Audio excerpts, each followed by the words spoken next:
Hello doctors, I hope you all must be doing great. तो एक बहुत important question जो आप लोग हमेशा मेरे से पूछते हो कि सर एग्ज़ाम आ रहा है, नीट एमडीएस का प्रिपरेशन आप लोगों ने स्टार्ट कर दिया वापस से, तो क्या क्या पढ़ना है? क्या पल्स सफिशिएंट है, क्या नीरज वादन सफिशिएंट है, या क्या सिर्फ मेरे कोचिंग का जो नोट्स है वो सफिशिएंट है? देखो, ये जो क्वेश्चन है ये बहुत ब्रॉड है। किसी भी एग्ज़ाम में जब आप जाते हो तो एक चीज़ जानना बहुत ज़रूरी है कि क्या पढ़ना ज़रूरी है, ये तो जानना बहुत ज़रूरी है, लेकिन उससे ज़्यादा ज़रूरी ये है कि क्या नहीं पढ़ना है। क्योंकि आपको इन द लास्ट उतना ही पढ़ना है जो लास्ट में आप रिवाइज कर सकते हो। एक इंग्लिश में बोलते हैं read only that much which you can revise in the last. आप उतना ही रिवाइज कर पाओगे ना जितना पढ़े हो, और उतना ही पढ़ो भी, क्योंकि लास्ट में सब कुछ रिमेंबर करके रखना संभव नहीं है। तो मैं ये बोलूँगा कि देखो, अपने हैंड रिटन जो नोट्स है उसको बार बार रिवाइज करो, बार बार रिवाइज करो। दूसरी चीज़, पल्स वन गो में आराम से सब कुछ करते हुए जाओ। एक बार रीडिंग मारो सब कुछ, उसके सारे क्वेश्चंस करो, उसके सिनॉप्सिस पढ़ना जरूरी है, क्योंकि सिनॉप्सिस ऐसा है कि समराइज ऑफ द बुक है, जो आपका टेक्स्ट बुक है उसको समराइज करके दिया है, ठीक है, तो वो बहुत जरूरी है। इसके बाद नीरज वादवन। देखो, जब पल्स एक बार हो जाए तब नीरज वादवन उठाना।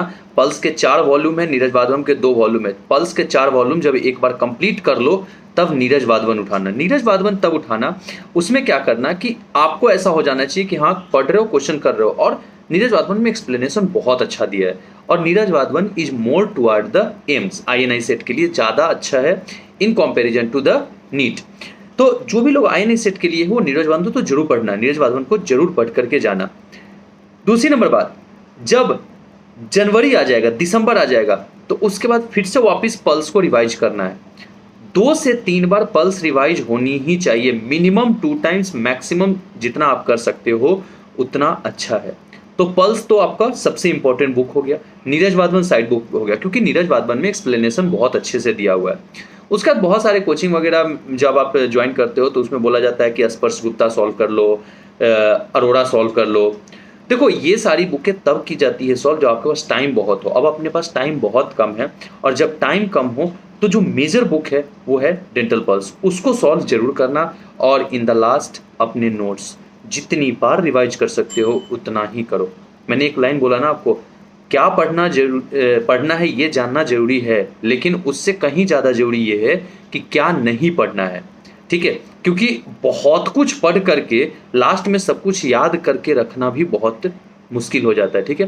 तो उतना ही पढ़ो, कम पढ़ो, सॉलिड पढ़ो।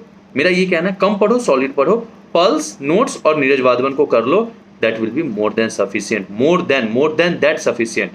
लेकिन पल्स तो बेस बुक है, पल्स तो जरूर ही करना है, डेंटल पल्स जरूर करके जाना है। Okay, thank you, bye bye. बाकी आगे और भी एग्जाम स्ट्रेटजी, काउंसलिंग वगैरह, जिस चीज़ में भी आपको हेल्प चाहिए, आप हमारे Instagram channel ocean of dentistry को फॉलो कर सकते हैं। आप हमारे इस चैनल को भी सब्सक्राइब कर सकते हैं, और आपको कोई भी चीज़ की अगर डाउट होते हैं आप हमसे अपॉइंटमेंट लेकर के भी बात कर सकते हो। और सबसे इंपॉर्टेंट बात ये कि आपको अगर काउंसलिंग में कोई हेल्प चाहिए तो भी आप अपॉइंटमेंट लेकर के मेरे से बात कर सकते हो।